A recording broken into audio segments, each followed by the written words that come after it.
दोस्तों, आज की इस गौतम बुद्धा की मोटिवेशनल स्टोरी के जरिए हम आपको बताएंगे कि बुद्ध के नजरिए से हमारी जिंदगी की कीमत क्या है। हम में से बहुत से लोग अपनी जिंदगी की वैल्यू नहीं समझते और अपने जीवन को ऐसी चीजों में बर्बाद कर देते हैं जिनसे हमारा नुकसान ही होता है। कुछ लोग अपनी जिंदगी शराब के पीछे बर्बाद कर देते हैं, तो कुछ लड़कियों के चक्कर में और कुछ अपनी सारी जिंदगी पैसा पैसा करके बर्बाद कर देते हैं। आज की इस बुद्धा स्टोरी के जरिए आप जानेंगे कि हमारी जिंदगी कितनी कीमती है और हमें अपनी इस कीमती जिंदगी को किस तरह जीना चाहिए।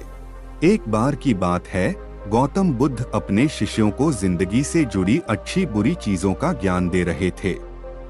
सभी शिष्य उनकी बातों को बहुत ध्यान से सुन रहे थे। उन सभी में एक शिष्य ऐसा था जिसे प्रश्न पूछने की बहुत आदत थी।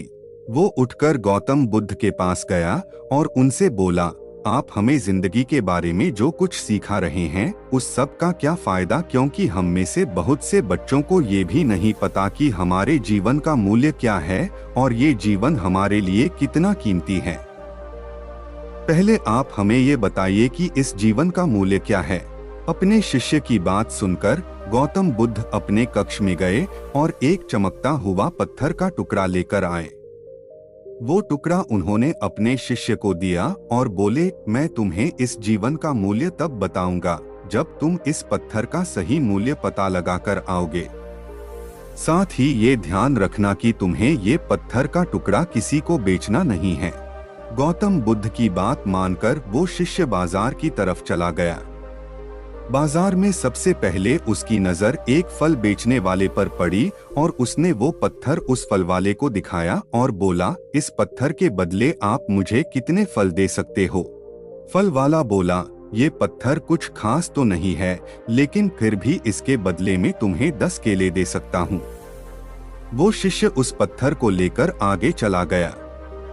फिर उसे एक सब्जी वाला मिला।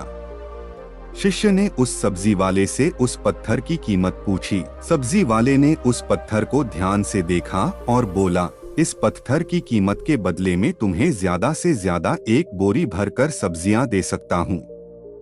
इसके बाद वो शिष्य उस पत्थर को लेकर एक सोने के व्यापारी के पास गया। उस पत्थर की टुकड़े की चमक देखते ही उस सुनार ने उसकी कीमत 100 सोने के सिक्के लगाई। शिष्य ने वो टुकड़ा बेचने से मना किया तो वो सुनार उसके बदले 200 सोने के सिक्के देने को भी राजी हो गया, लेकिन शिष्य ने वो पत्थर नहीं बेचा। इसके बाद वो शिष्य एक हीरों के व्यापारी के पास गया और उनके सामने उसने वो पत्थर के टुकड़े को रख दिया। उस पत्थर को देखते ही हीरों के व्यापारी ने एक साफ कपड़ा बिछाया, उस पत्थर को उसके ऊपर रखा, फिर उसकी परिक्रमा की और हाथ जोड़कर उस पत्थर को कपड़े में लपेटते हुए वो बोला, तुम जिसे मामूली पत्थर समझकर उसकी कीमत पूछ रहे हो, असल में ये एक बेशकीमती रूबी है। ऐसा रूबी हर किसी को नहीं मिलता। मैं अगर अपना सब कुछ बेच भी दूं तो भी इसकी कीमत नहीं चुका सकता। उस व्यापारी की बातें सुनकर वो शिष्य हैरान हो गया। वो दौड़ा दौड़ा सीधा बुद्ध के पास आया और उन्हें उसने जो कुछ भी बाजार में हुआ वो सब बताया। उसकी अचरज भरी बातें सुनकर गौतम बुद्ध बोले, तुम्हारे सवाल का जवाब इस रूबी की कीमत में ही छिपा है। हमारा जीवन भी एक रूबी है। रूबी की तरह ये भी बेशकीमती है, लेकिन हम इस बात को हमेशा नजरअंदाज करते हैं और अपने जीवन का मूल्य नहीं समझते। हम दूसरों को देखकर और उनके जैसा जीवन जीने की कोशिश में अपने जीवन की कीमत को कम कर देते हैं।